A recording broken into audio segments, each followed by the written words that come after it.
church. How are you doing? Are you fed up with lockdown yet? Me too.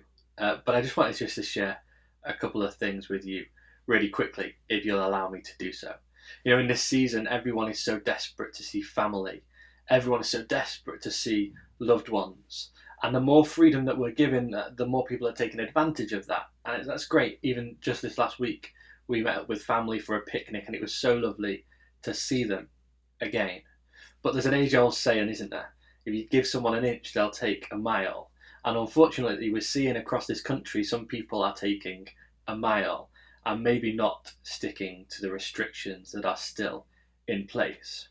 But I wanted just to suggest something to you this morning, if you'll allow me to. That as Christians, as God's church on this nation, we should guard ourselves from falling into the traps of those that some people are falling into. You know, Romans 13 verse 1 says this. It says, "Let everyone be subject to the governing authorities, for there is no authority except that which God has established."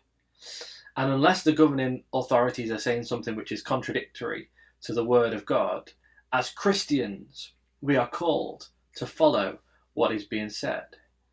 And I believe that what the government is asking us to do is not contrary to the word of God. In fact, maybe it even aligns well with it. That we must love our neighbour enough to not give this virus a chance of spreading again. That we must honour our mother and our father enough to keep our social distancing measures as and when we see them. And it's hard. It's so hard. But as Christians, we must do what we believe is right. But there's another thing that I think is really, really important for us at this time. And that's not to judge other people. Because let's face it, we don't know their situations. And honestly, how many of us can put our hand on our heart and say, I have kept to every single rule of lockdown throughout these 3 months? No, I hold my hands up here. My granddad died in the middle of lockdown. And I went up to Southport for the funeral. And as much as I tried to stick to the rules that were in place at the time, if I'm completely honest with you, I know there are a few occasions where I maybe bent those rules. And whether that's completely wrong or not, I don't know. I was trying to deal with the situation that I was in at that time. But let's not judge one another, because let's face it, we don't know the situation that certain people are in. Church, I know it's hard, but I believe that God would want us to do the right thing.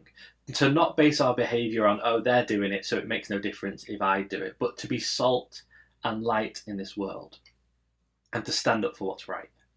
You know, as a church, we're keeping an eye on the rules, and as they change and as they're updated, we can't wait to meet again in some sort of capacity as a church, but we need to be patient.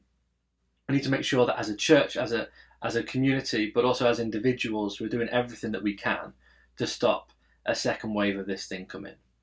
But let's not judge one another, and let's not get our tape measure out anytime we see someone post on social media, but let's just love and be patient with one another. We love you, church. We hope to see you really soon. God bless you all. Have a fantastic week.